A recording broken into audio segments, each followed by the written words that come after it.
కొద్ది మంది చేతిలో భయపడతారా?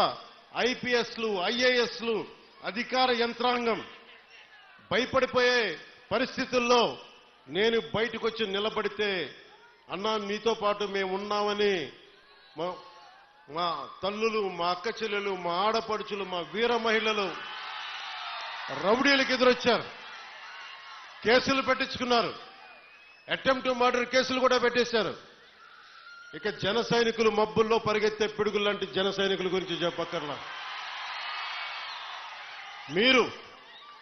మీరు ధైర్యం ఇస్తే, కొత్త తరమే ఇంత పోటీ చేస్తున్నప్పుడు అనుభవం ఉన్న మన తరం ఎంత పోటీ చేయాలని తెలుగుదేశం నాయకులు బయటకు వచ్చారు. కేంద్రం మనకు అండగా ఉండి మనం ఎంకెంత బాగా పనిచేయాలని చెప్పి భారతీయ పార్టీ జనతా నాయకులు అందరం కలిపి ఈ రోజు వచ్చి 164 స్థానాల్ని బలంగా గెలుచుకొని, ఒకటే అన్నారు కదా మనల్ని, నువ్వు అసెంబ్లీలోకి ఎలా అడుగు పెడతావో మేము చూస్తాం.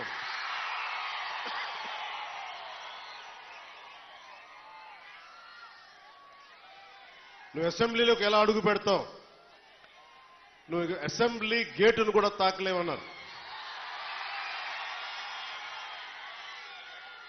నేను ఎంత సీరియస్ గా తీసుకున్నా నాకు తెలియదు, నేను విన్నా వదిలేశా.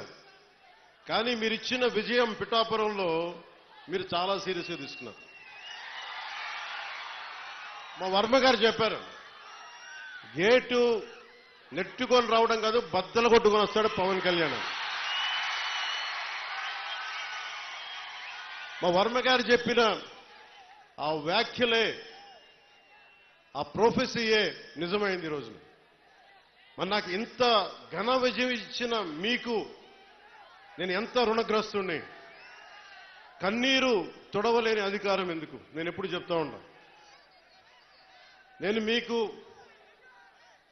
కష్టమైన, క్లిష్టమైన పంచాయతీరాజ్ శాఖనే తీసుకున్నాను.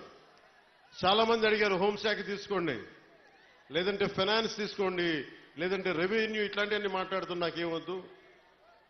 ఈ రోడ్డు గ్రామ స్వరాజ్యం కోసం బాపూజీ కలలు కన్నారు. ఆ కలలు నెరవేర్చడం కోసం నేను పంచాయతీరాజ్ శాఖ తీసుకున్నాను. నేను ఒకటే చెప్పాను అధికార యంత్రాంగానికి అందరికీ మొట్టమొదటి మీటింగ్లో, నాకు లంచాలు అవసరం లేదు, మిమ్మల్ని ఎవరిని డబ్బులు అడగను. నేను ఈ కాంట్రాక్ట్ ఎవరికి ఇస్తున్నారని అడగను. కానీ నేను అడిగేదల్లా ఇచ్చిన కాంట్రాక్టర్ సవ్యంగా పనిచేస్తాడా లేదా, అదొకటే అడుగుతున్నాను. అలాగే ముందస్తుగా చెప్పిన మీటింగ్లో, రివ్యూ మీటింగ్లో ఒకటే అడిగా, నేను ఇప్పుడు దాకా నా జీవితంలో నేను సంపాదించిన డబ్బు అకౌంట్లో కూడా ఎప్పుడు చూడడం. ఖర్చు అయితే ఖర్చు అయింది, ట్యాక్స్ వచ్చే డబ్బులు వచ్చినాయి, ట్యాక్స్ కట్టే ఇంతే పెట్టుకున్నా. కానీ ప్రజల డబ్బు వచ్చేటప్పటికి, మీ డబ్బు అనేటప్పటికీ ఎంత ఒళ్ళు ఉంచి పనిచేశానంటే, ఎంత ఒళ్ళు ఉంచి పనిచేస్తున్నాను. ప్రతి రూపాయికి లెక్క అడుగుతున్నా, ప్రతి రూపాయికి. మీ కష్టం అది, మీ స్వార్జితం. తాజ్మహల్ కట్టి నిర్మాణానికి రాళ్లెత్తిన కూలీలు ఎవరంటారు? ఈ దేశ ప్రగతికి కండలు కరిగించింది ఎవరు? ఈ దేశ ప్రగతికి రక్త మాంసాలని ధారబోసింది ఎవరు? అది ప్రజలు, అది మీరు. అందుకే నాకు బాధ్యత ఉంది. నేను మీకు ఈ రోజు నేను చెప్తా ఉన్నాను, ఆ రోజున ప్రమాణ స్వీకారం చేశాను. మొన్న మన కార్యకర్తల సమావేశంలో ప్రమాణ స్వీకారం చేశాను. ఎమ్మెల్యేగా నేను ఈరోజు మళ్ళీ మీ ముందు ప్రమాణ స్వీకారం చేస్తున్నాను. పవన్ కళ్యాణ్ అనే నేను భారత రాజ్యాంగానికి కట్టుబడి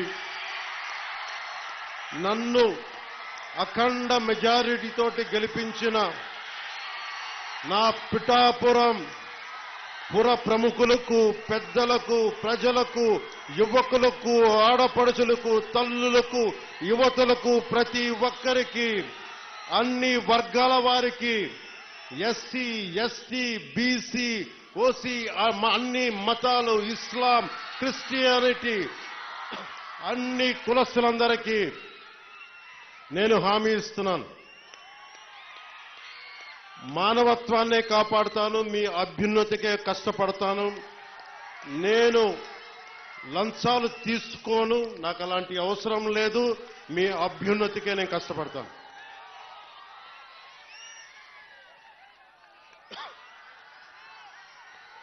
నేను చాలా రోజుల నుంచి మీకు చెప్తా ఉన్నా